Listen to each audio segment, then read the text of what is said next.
1, pero es al final. Bueno, buenas tardes. Vamos a dar inicio a nuestra enseñanza. Nuestra enseñanza va a abarcar entonces Colosenses 1, 13 al 20. Les invito para que lo estén buscando ahí en sus Biblias, por favor. Para que estén buscando sus Biblias, Colosenses 1, 13 al 20. Yo lo voy a colocar acá en la pantalla para las que no lo tengan, pero no les aseguro pues que lo vayan a poder leer de pronto porque es larguito, lo puse ahí como un referente. Pero bueno, bienvenida Mayra, qué rico tenerte. Y darla bienvenida. Muy bien. El pasaje que nos corresponde entonces dice así: el cual nos ha librado de la potestad de las tinieblas y trasladado al reino de su amado Hijo, en quien tenemos redención por su sangre, el perdón de pecados. Él es la imagen del Dios invisible, el primogénito de toda creación, porque en Él fueron creadas todas las cosas, las que hay en los cielos y las que hay en la tierra, visibles e invisibles, sean tronos, sean dominios, sean principados, sean potestades, todo fue creado por medio de Él y para Él. Y Él es antes de todas las cosas y todas las cosas en Él subsisten. Y Él es la cabeza del cuerpo, que es la iglesia. Él es Él que es el principio, el primogénito de entre los muertos, para que en todo tenga la preeminencia. Por cuanto agradó al Padre que en Él habitase toda plenitud. Por medio de Él reconciliar consigo todas las cosas, así las que están en la tierra como las que están en los cielos, haciendo la paz mediante la sangre de su cruz. Entonces, si nosotros vemos este bloque de la palabra, la verdad es un bloque lleno de verdades muy, muy preciosas, potentes, ¿sí? Que tal vez nosotros hoy solo vamos a, como dicen, a nadar un poquito por encima. Pero realmente si nosotros logramos profundizar para nosotras estas verdades, realmente van a transformar la visión de nuestra vida en relación con nuestro Creador, con nuestro Señor Jesucristo. ¿Quién me puede contar un poquito cuál es el contexto por el cual la carta a los Colosenses se envió? ¿Qué contexto, qué cosas, qué situaciones estaban pasando en ese libro? ¿Por qué Pablo envió esa carta? Porque no, él estaba encerrado, estaba en la casa. Ok, muy bien, él estaba encerrado, no está presencialmente, ¿cierto? Sin embargo, él manda una carta. Un momento, es que se distorsiona el... Ya. Manda una carta correctiva, ¿sí? Colosenses es una carta correctiva porque en Colosa se estaban levantando unos falsos maestros que de una o de otra manera estaban tratando de quitar la preeminencia de Cristo. Esas enseñanzas, estaban enfocadas, en muchos de los casos, para que los creyentes volcaran su mirada a otros entidades, a otras fuerzas o al conocimiento, y como que estaban menoscabando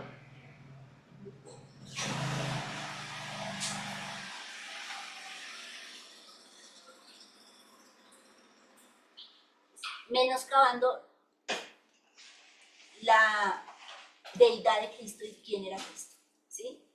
Entonces, Pablo tiene que hacer toda una argumentación para poderles presentarles nuevamente a los creyentes de una manera correcta a Cristo, para que realmente ellos pudieran entender por qué Cristo tenía esa preeminencia. Por eso el título de la enseñanza es ¿por qué Cristo realmente es preeminente? ¿Sí? Porque ya aprendimos que Cristo es preeminente, ¿cierto? Eso lo hemos venido diciendo en todas las clases. ¿Por qué Cristo es preeminente? Que Cristo es preeminente. Pero vamos a ver las razones del por qué.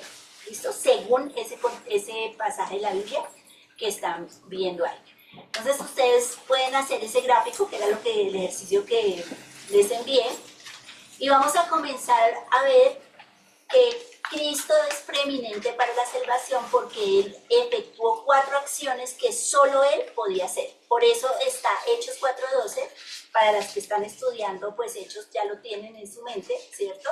Y en ningún otro hay salvación, porque no hay otro nombre bajo el cielo dado a los hombres en el cual podamos ser salvos. Entonces, pueden tomar apuntes, pueden hacer el gráfico que estaba ahí, ustedes allá en su casa, y pueden ir a medida que voy desarrollando el tema, pues ir haciendo el gráfico, porque eso les va a ayudar a, de alguna manera, que esas verdades se queden en su mente. Entonces, la primera verdad que vamos a ver, por la cual Cristo es preeminente para nuestra salvación, es que Él nos libró de la potestad, ¿de qué? De las tinieblas. Listo. Bueno, nosotros también hemos oído mucho eso. Ah, no, Cristo nos libró de la potestad de las tinieblas. ¿Por qué Cristo es preeminente y por qué el hecho de que Él nos haya librado de la potestad de las tinieblas es importante? Porque resulta que cuando hablamos de potestad, ¿cierto? Como está ahí en el gráfico, potestad significa autoridad, dominio o poder de algo, sobre algo o sobre alguien, ¿sí? Entonces, ¿qué significa potestad?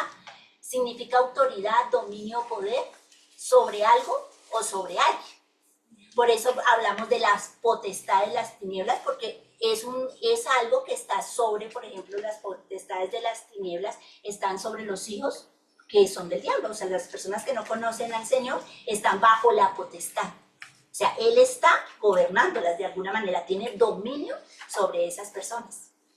Por eso también dice que Satanás les tiene el entendimiento entenebrecido, tiene un control sobre la mente de las personas, porque a Él no le interesa que ellos entiendan que Cristo hizo un pago para salvarlos, porque Él los quiere tener bajo su potestad, bajo su dominio, ¿sí?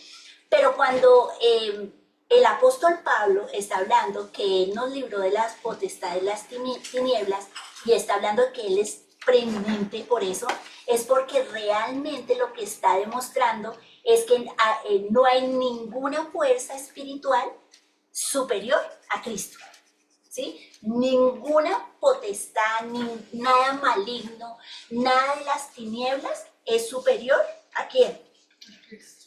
¿Y por qué nada puede ser superior a Cristo?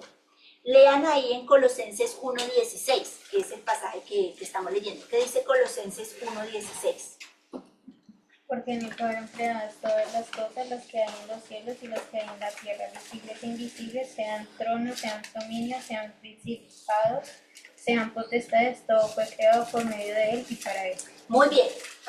Entonces miren lo que Él está diciendo. Es cierto que hay potestades malignas, hay poderes espirituales, gobernadores de las tinieblas, hay toda una sociedad maligna, espiritual, pero el Señor está sobre eso, ¿no?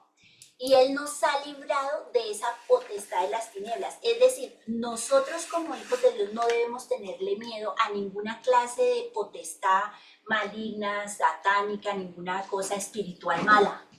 Porque nada de eso tiene poder sobre nosotros. Porque el Señor, ¿qué hizo? Dice que nos libró de la potestad de las ¿qué? De las tinieblas. Ninguna fuerza espiritual es superior a Cristo. Cuando yo era jovencita y comencé en el cristianismo, pues estaba mucho de auge todo esto de la adivinación, de ir a brujos, ¿no? Del chocolate, de todo eso que hacen supuestamente de las medium que hablaban con espíritus, con el espíritu de los muertos, con el espíritu que realmente los que ya conocemos la palabra, sabemos que no son personas muertas las que vienen a hablar, sino realmente son entes espirituales o espíritus malos que realmente vienen a esas personas. Ellos conocen lo que hace la gente a veces, claro, porque ellos se relacionan con la gente, ¿sí? Y la gente, ay, sí, me habló el muerto, me habló el familiar que se murió. No, por eso el Señor aborrece esas prácticas, porque realmente cuando una persona participa de todo ese mundo espiritual maligno, está realmente teniendo un contacto con entes de maldad, ¿sí? Tanto así que cuando en Corinto habla también de la idolatría, dice que detrás de los ídolos hay demonios, es fuerte.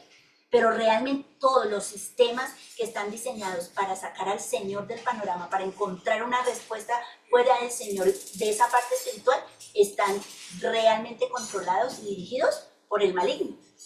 Pero nosotros no pertenecemos, y es lo que está diciendo acá, Cristo es preeminente porque a nosotros nos sacó de la potestad del gobierno de las tinieblas y nos va, y vamos a ver, nos traslada a otro reino.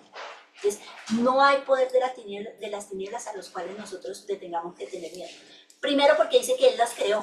Sí, Él creó a esos ángeles, ¿cierto? ¿Qué pasó con ellos? ¿Cuál fue el problema de ellos? Decidieron no servir a Dios. El problema es que ellos se rebelaron contra Dios, pero eso no quiere decir que sean más grandes que Dios. No. ¿Sí? Dios siempre va a tener la preeminencia, siempre va a ser más que ellos. ¿Se acuerdan, por ejemplo, situaciones puntuales donde en la escritura se le presentaba gente endemoniada al Señor y Él les iba y les decía nomás con decirles, vete, ¿qué hacía el demonio? Sí. Hacía caso. No decía, no le voy a hacer caso, lo voy a resistir. No, dice que Él le decía y inmediatamente el espíritu se apartaba. Eso demuestra que Cristo tiene preeminencia sobre las huestes satánicas. Listo, entonces no estamos ya bajo ese poder de las tinieblas porque el Señor nos liberó. Listo, Dianita. Una pregunta, estábamos bajo el dominio de Satanás. Sí. pero entonces ahora Cristo también tiene la potestad sobre nosotros, o sea, Claro. estamos bajo el Porque dominio, eso es lo que está diciendo ahí. o sea, Bueno, reemplaza el dominio. muy bien, lo vamos a complementar con la otra característica que dice, listo, para que entiendas. Entonces, primero tenemos que entender que ya no estamos bajo esa potestad de las tinieblas, ¿listo? ¿Sí? Sí. Muy bien. Ahora, la segunda cosa, Colosenses 1:13 que dice, a ver, Angie, para tenerla activa un poquito. A ver.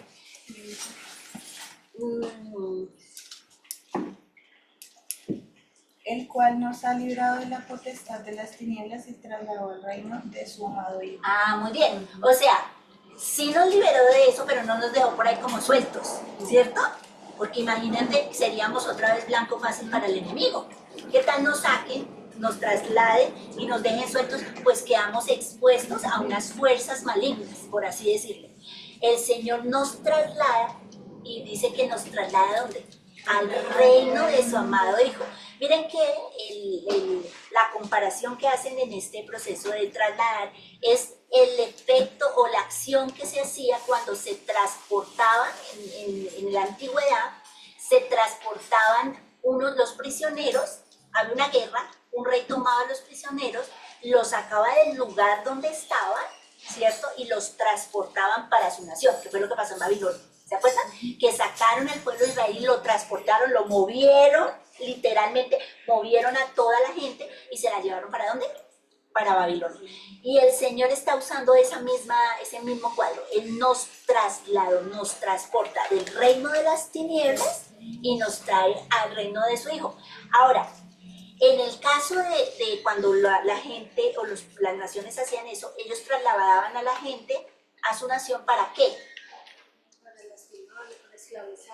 Muy bien, las transportaban para humillarlos, para maltratarlos, para dañarlos. Sin embargo, Dios nos transporta al reino de su Hijo y nos transporta ¿para qué? Para cuidarnos, para protegernos, para amarnos, para ayudarnos, para ser el cuidador de nosotros. Es muy diferente. Entonces no solo nos libra de ese poder maligno, hagan cuenta el gráfico en Egipto. Egipto era esa fuerza mala, ¿cierto? Que oprimía, que dañaba, y lo saca de allí, pero nos transporta a un nuevo reino. Un reino donde somos victoriosos. O sea, hágase en el cuadro. En Babilonia, a mí me gusta imaginar y hacer las cosas porque si no, no las entiendo. En Babilonia, cuando llevaban a la gente, imagínense, ellos van todos decaídos, tristes, porque van humillados. Ustedes ya han leído Isaías. Isaías creo que ya les dejó claro que no fue bonito, ¿cierto? Iban rapados, les habían quitado la ropa, los habían humillado, iban mal. Pero cuando habla Cristo que Él nos transporta, la imagen es diferente. Es como si fueran todos allá gozosos, nos llevan para otro lado, vamos a pasarla rico. Van victoriosos. Eso es lo que está diciendo en Colosenses. Ustedes han sido trasladados a un reino donde ustedes van en victoria. porque ese que los está llevando no es cualquiera, es preeminente, es el rey. Es el rey de reyes el que se los está llevando para su reino. Entonces, por eso Cristo es preeminente, porque no hay una potestad de las tinieblas, fuerza espiritual mayor que Él, y Él nos ha trasladado y nos ha llevado para su Hijo. Entonces, mira que aquellos dos aspectos que estamos viendo en cuanto a nuestra salvación demuestran que Cristo es preeminente. No hay otro que pudiera ni sacarnos de las tinieblas, ni darnos o trasladarnos a algo mejor. ¿Por qué? Porque como ellos estaban enseñando que los gnósticos estaban enseñando que el conocimiento les podría dar, los podría liberar, ¿no? Los ángeles de pronto los podrían proteger, no sé, todo el mundo que gobernaban esos seres espirituales, las cosas. Él les dice, no, un momento, o sea, ¿qué está pasando con ustedes? Porque le están quitando la preeminencia a Cristo y les comienza a dar toda una serie de evidencias de por qué Cristo es preeminente. ¿Vamos bien? Sí, señora. Si alguna está cansada, se pueden parar. Si alguna tiene hambre, allá en la cocina hay una tortica, puede ir y coger tortica y traer y comer para que se despierte. Los hombres también que nos están visitando pueden pasar y comer torta. Listo. Vamos, sigamos adelante. Otras dos cosas por las que el apóstol Pablo en el libro de Colosenses va a mostrar que Cristo es preeminente tienen que ver con que Él nos ha redimido. Esta es una palabra muy importante en el contexto de la Biblia. Redimidos, lo más importante de redimidos es que redimidos es ser comprados, pero es ser comprados para sacarnos, para comprar a la persona, pero para traerla a la ¿qué? A la libertad. ¿Sí? O sea, sí, en la redención hay un pago, ¿sí? Porque sin pago no hay redención, pero lo importante de la redención en el caso de Cristo, cuando se usa con Cristo, es que Él redime para dar libertad. Si a otro, al esclavo lo compraban para de pronto seguir esclavo de otro, exacto. O sea, lo compraban como negocio. Este es el negocio. Me lo venden y yo me lo llevo para que haga lo que yo quiero. Pero en el caso de la redención dada por el Señor, Él es preeminente porque su pago fue tal que nos sacó de allá y nos dio la libertad. Él nos quiere libres. Ahora, la libertad del Señor no es una libertad para hacer lo que se nos dé la gana. Porque ya no sería libertad. Muy bien, porque la libertad en el Señor, dice Pablo, ¿pecaremos pues para que abunde la gracia? De ninguna manera. El término ahí es megenoito, que significa de ninguna manera. O sea, ¿cómo se les va a ocurrir? O sea, ni les pase semejante cosa. ¿Sí? Lo que está diciendo es, Él nos redime, porque la capacidad de libertad es de poder vivir otra vez para agradarle al Señor. O sea, usted hoy tiene la oportunidad de vivir una vida como Adán la tuvo en su momento. Usted tiene esa oportunidad porque usted es hijo de Dios. Usted ha sido comprado y libertado para poder agradarle al Señor. Usted debe usar esa libertad para Él. Y por eso es preeminente. Nadie podría hacer el pago, aparte de Cristo, para darles esa libertad de poder vivir una vida de buenas obras. Dice la Escritura, que Él preparó de antemano para que viviéramos. No solo nos redime en una libertad, sino nos dice cómo es que se puede vivir esa libertad. Susana. Me acuerdo, o sea, esa imagen un poco me acuerda de cuando liberaban a los esclavos en el Antiguo Testamento y él podía escoger si quedarse con ese amo mal, o sea, ese amo que realmente era bueno. Yo creo que esa imagen es como muy bonita porque es como de tú conoces que es el mejor amo que tienes y que quiero quedarme con él de manera porque voluntaria, ¿no? O sea, y eso me parece... Esta es la respuesta del individuo hacia el Redentor, ¿sí? Pero aquí, como estamos enfocándonos en el Redentor y cómo es preeminente, ¿cierto? Por eso no toco ese aspecto, pero el individuo debe responder ante esa redención, ¿cierto? Ante el Redentor, al que fue y le redimió. Pero Cristo es preeminente entonces porque Él fue el que nos dio esa libertad. Nos liberta de la potestad de las tinieblas, nos traslada a su Hijo y al reino de su Hijo, pero es para que tengamos libertad. La verdadera libertad, porque no hay libertad fuera de los principios de Dios. A mí me enseñaron algo. Cuando uno aprende a entender los límites de la libertad de Dios, uno es feliz. cuando uno quiere violar los límites de la libertad de Dios, uno es triste y va a llevar del bulto, ¿sí? Pero los límites, Dios tiene límites. A veces pensamos que Dios es amor y que no tiene límites, pero eso no es verdad. Dios es un Dios de amor, pero Dios tiene límites. Y Dios diseñó esos límites para protegernos. Y esa es libertad. Libertad no es hacer lo que yo quiero. Libertad es andar en los límites que Dios me ha puesto, porque esos son los que me protegen. Si yo me vuelo la cerca, ¿no? Cuando uno está en el campo y se vuela la cerca y el perro tiene un perro bien bravo, ¿qué le va a pasar a uno? Se le echa su muelita, ¿cierto? Le da su muerte. Listo, a mí también me pasó. Las de la web, ¿estamos bien? ¿Vamos bien todas? ¿Sí? Sí. Ok, gracias. Hay unas caritas moviéndose, entonces eso quiere decir que sí. Hay otras que tienen la cámara cerrada, pero si no tienen ninguna pregunta, continuamos. Bueno. ¿Vamos bien, chicas, acá? ¿Cómo iban con sus tareas, las que hicieron? ¿Sí se habían hecho en la tarea, en el ejercicio primero? ¿Algunas se habían casado con algunas? Chévere, me alegro. Sí. Ah, bueno, eso está perfecto. Sigamos entonces. Perdón, nos faltaba un aspecto. Entonces aquí habla del perdón. Entonces, otra cosa en la cual Cristo tiene la preeminencia es que Él nos ha perdonado. Y Él es preeminente, ¿saben por qué? Porque el perdón que el Señor nos dio hace que nosotros vivamos sin culpa. La culpa es algo terrible. La culpa consume a la persona. Cuando las personas saben que han hecho lo malo, ¿cierto? Y sienten culpa, eso es algo terrible. Terrible para nosotros cuando somos hijos de Dios y aún más terrible para las personas que están sin el Señor, porque ellos no tienen un recurso de perdón. Nosotros podemos fallar, sentimos la culpa, pero podemos recordar que Él nos perdonó. En la cruz ya nos perdonó. Que nosotros estamos viendo nuestro pecado y sintiendo la culpa de ese pecado, pero Él ya lo pagó. Esa es otra cosa, ¿cierto? Mientras que la persona que no tiene conocimiento del Señor, la culpa lo consume, ¿sí? La culpa es como si te fuera comiendo por dentro, porque no tiene manera de cómo solucionarla, no entiende el perdón del Señor. Entonces el Señor es preeminente porque Él nos dio un perdón que nos libera de la culpa.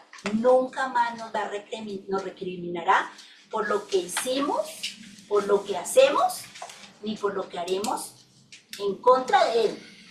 Eso no es para que Él tenga la preeminencia. Creo que sí, ¿no? ¿Cómo se llama eso? Un recordatorio. Vamos a recordar un recordatorio de un glosario que estamos haciendo.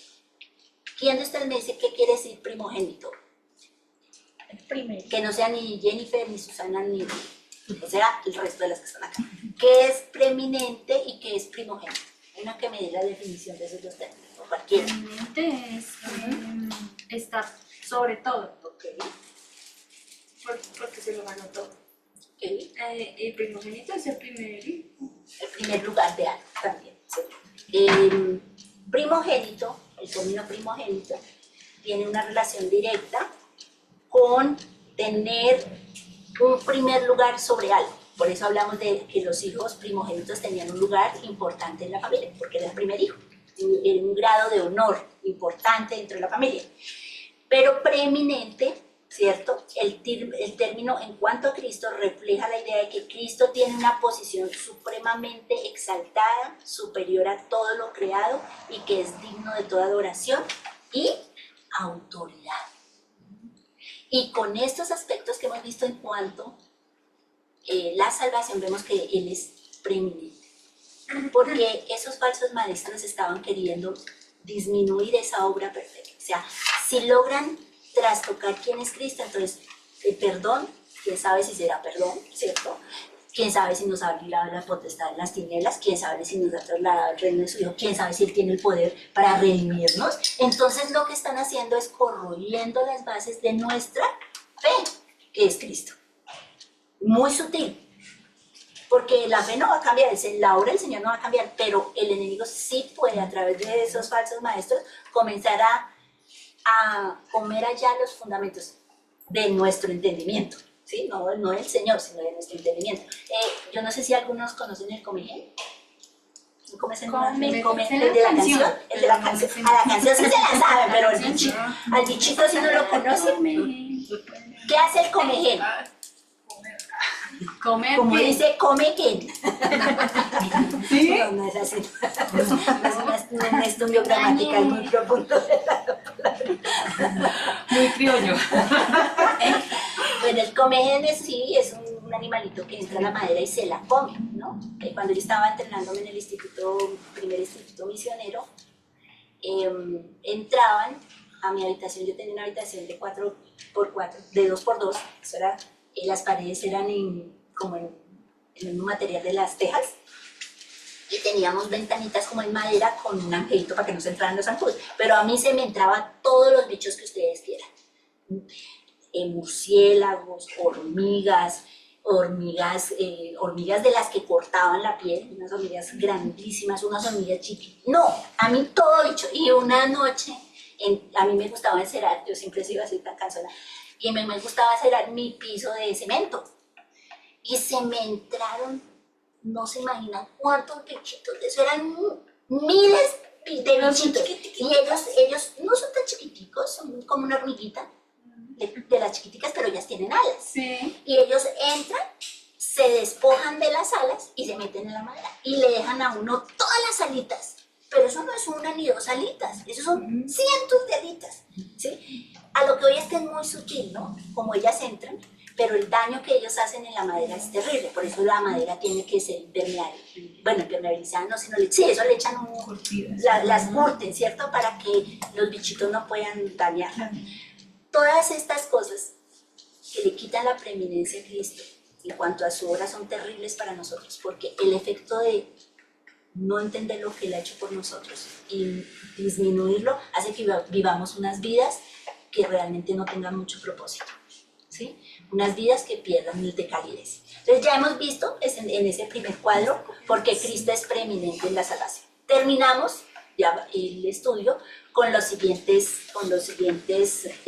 ítems que hablan sobre por qué Cristo es preeminente sobre la creación. Acuérdense que los gnósticos decían que Cristo era como una emanación, ¿no?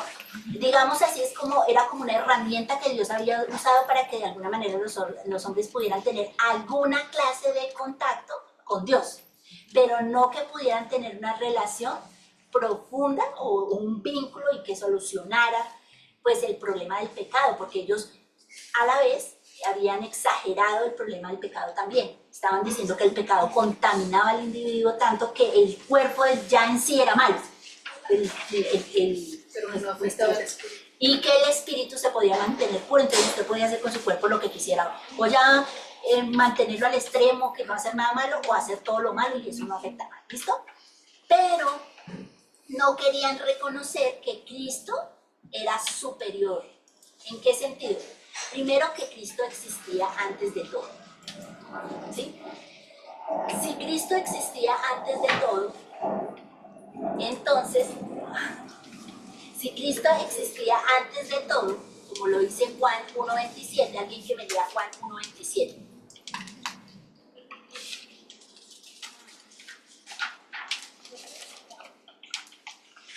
¿Qué dice Juan 1.27?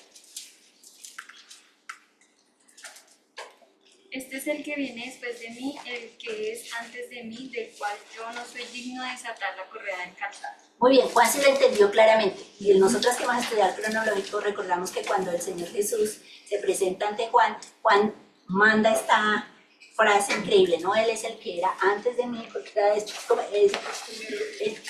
otra vez, léelo. Este es el que viene después de mí, el que es antes de mí, del cual yo no soy digno de desatar la correa Muy bien, del calzado. muy bien. Entonces lo que estaba diciendo es, Él está aquí en forma humana, pero Él ya existía. O sea que si ya existía, Él es Dios, no es un ser humano cualquiera. Y por eso, en lo que estamos leyendo de Colosenses, Pablo tiene que dejar en claro eso. Él ya existía. Ustedes lo están viendo aquí con cuerpo humano, pero Él era el Dios que existía antes. No es un ser humano cualquiera. Él es Dios. Lo podrán ver ahí en ese envasecito, en ese cuerpo humano, pero Él es Dios. Él ya existía. ¿Listo? Muy bien. Él creó todas las cosas. Claro, como ellos no querían reconocer a Jesús como Dios, entonces Pablo se las dota. Él es el creador de todo. Por eso él dice que todas las cosas fueron creadas por él. Las que están en los cielos, las que están en la tierra, todo fue creado por él, dice Colosenses. ¿Sí? Podemos ir rapidito allá a Colosenses. Voy a tratar de mover las láminas rápido. Si es que me dejan. ¿Listo? Entonces, dice ahí el texto. Porque en él fueron creadas todas las cosas, la que hay en los cielos, las que hay en la tierra, visibles e invisibles, sean tronos, sean dominios, sean principados, sean potestades, todo fue creado por medio de él y para él. Y él es antes de todas las cosas y todas las cosas en él subsisten. O sea que Jesús, aunque está ahí, él es el creador. Por eso en Colosenses es donde encontramos y vemos que realmente el que formó todas las cosas allá No se en... escucha. Ay, que no se escucha. Se fue el audio. A ver, espera un momento. ¿A todas o alguna otra escucha?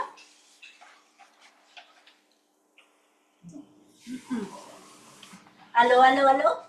¿Me oye? Ahora sí se escucha. ¿Ya volvió? Lady, ¿ya escuchas? Sí, señora, Te ya. escuchamos, sí te escuchamos. Ok, listo, listo. Muy bien. Sí, ya escucho. Ok. Entonces estamos viendo que primero Pablo deja que él existía antes, ¿cierto? Y el único que existía antes es ¿quién? Pues Dios. El creador de todas las cosas, ¿quién es? Dios. Entonces él lo plantea. O sea, Pablo no se va a desgastar en demostrarle a estos falsos maestros que realmente Jesús es quien es. ¿Listo? Muy bien. ¿Por qué él está resaltando esas dos características? Existe antes de todo. Entonces, si él existe antes de todo y es el creador, nosotros podemos estar seguros en él porque él tiene todo bajo su control. O sea, el enemigo siempre quiere venir y presentarnos a otras filosofías, personas, lo que sea. En todas las eras de la humanidad siempre se han levantado, desde que Cristo vino a la tierra, se han levantado personas que quieren quitarle su honor como creador, como Dios. Y eso ha sido así. Pero el Hijo de Dios tiene que entender que en Jesús debe estar tranquilo. Porque si Él es el creador, ¿cierto? Si Él es el que hizo todo, y usted está bajo su cuidado, esté tranquilo. ¿Por qué? Porque todo existe para Él. O sea, si Él creó todo, entonces mire qué tan bonito, porque esto dice, mire, todas las cosas fueron creadas por Él y Dios creó todo bueno. Cuando Dios creó el mundo, que dijo, todo es bueno, todo es bueno, todo es bueno. Es cierto que entró el pecado, entró la maldad, pero las cosas en sí no es que sean malas, Dios las creó buenas. Ahora no funcionan perfectamente por el pecado, pero las cosas son buenas. Usted ve una florecita, yo me gozo cuando tengo flores porque ustedes saben que me encantan, ¿cierto? Usted se come algo, una fruta, y es deliciosa. Entonces, son buenas las cosas. Pero estos falsos maestros estaban diciéndoles, no se coman tal cosa, no coman tal otra, porque se contaminan si comen tal cosa, ¿sí? Ya era un extremo. Y los estaban, los estaban metiendo como en una caja, ¿cierto? Y entonces ya no, los pobres, no, porque eso los va a contaminar espiritualmente, que era la cosa que los llevaban a ese nivel. Él les dice, no, Él creó todo. Y todo lo que Él creó, todo lo que existe, está bajo el cuidado de Él, porque Él es el creador. Dime. No, que iba a decir que según ese pensamiento, el pecado no los contaminaba, pero las cosas externas. Sí, los contaminaban. O sea, no veían la realidad y profundidad del pecado como una ruptura, como el efecto que había tenido con su creador, pero sí estaban mirando aquí cosas terrenales que dañaban eso. Muy bien. Sigamos mirando entonces. Todas las cosas en Él subsisten. Yo quería buscarles un video, pero pues no podía por tiempo, que ya se me va a acabar. Cuando hablan de las moléculas, estuve viendo cómo ellas se unen, dos moléculas, y todo ese proceso tan organizado. Ustedes miran un protón, un neutrón y cómo ellos funcionan, mantienen distancias. Si ustedes miran cómo funciona el núcleo, el protón, el electrón, el neutrón, el electrón y el El neutrón, electrón y el protón, eso, gracias. Y cuando uno de ellos funcionan, ¿no? Tienen órbitas, giran, tienen un orden. Usted mira el sistema solar, tienen órbitas, giran, están en orden. Uno dice, a ver, ¿quién diseñó esto? El uno es chiquito, toca mirarlo en microscopio. El otro es una cosa inmensa, pero uno dice, esto lo creó el mismo. ¿Sí? La estructura de los animales internos. Aparato digestivo, aparato nervioso, aparato circulatorio, nosotros, aparato digestivo, aparato nervioso, ¿sí o no? ¿Cómo uno puede decir que fue el tiempo el que creó eso? No podemos decir eso. Entonces, cuando está diciendo que todas las cosas en él subsisten, lo que está diciendo, él fue ese creador perfecto que hace que aún todas las cosas en este mundo funcionen, ¿cierto? Ustedes no ven al sol un día revelándose pasaría. ¿O cuando han visto que el sol se nos revela, donde se nos revelara? Pobres de nosotros, ¿cierto? Pobres de nosotros, no. Esas cosas pasan una y otra vez, con una perfección. Por eso tenemos relojes, porque se puede hacer, o si no, no se podría hacer. Pero eso está demostrando que Él es el que sostiene todo, hace que funcione. Entonces, ya para terminar, si Cristo es el creador, si Él sí es el que sustenta todo, si Él fue el que hizo todo para salvarnos, si Él tiene semejante capacidad para mantener todas las cosas en orden y nosotros somos parte de la iglesia y Él es la cabeza, eso mismo va a funcionar para con nosotros. Él es el que creó la iglesia, Él es la cabeza, Él es el que la dirige, Él la va a sustentar y Él la va a cuidar. Y nosotros como parte de ese cuerpo, nosotros podemos estar tranquilos, no tenemos que estar con miedo, no hay una filosofía más grande, no hay una verdad más poderosa que la que nosotros entendemos a través de lo que Cristo va a hacer en la cruz o lo que hizo en la cruz, ¿sí? Históricamente. Nosotros podemos descansar. Entonces, Colosenses, por eso les digo, solo estoy dando un brochazo y eso que traté solo de darles lo por de encima. Cristo realmente, si ustedes profundizan, nosotros debemos estar tranquilos. Él tiene toda la preeminencia, se la merece. No hay nadie mayor que Él. Lo podemos decir de palabras, pero Colosenses lo que ha hecho es mostrarnos todas las evidencias y como en el libro que estamos estudiando con las chicas, realmente el apóstol Pablo fue contundente con cada una de estas afirmaciones. O sea, esto es profundo para un mundo griego como en el que él estaba, donde los filósofos estaban allá tratando de explicar todo eso. Lo que él dijo tenía una potencia increíble. Ojalá nosotros pues podamos aplicarlo al día a día y le podamos dar esa preeminencia a Cristo que se merece, ¿sí? Por ser quien es. Sí. Bueno, queridas mujeres, muchas gracias por su tiempo, gracias por haber estado aquí, por disfrutar de la enseñanza conmigo. Que el Señor les bendiga, nos veremos el próximo viernes. Cualquier inquietud, entonces pueden escribirnos ahí al WhatsApp, que estamos dispuestos a responder. Gracias. Gracias, Marcelita. Gracias.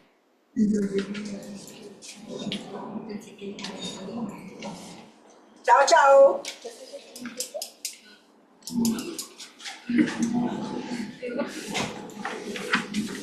Mayra.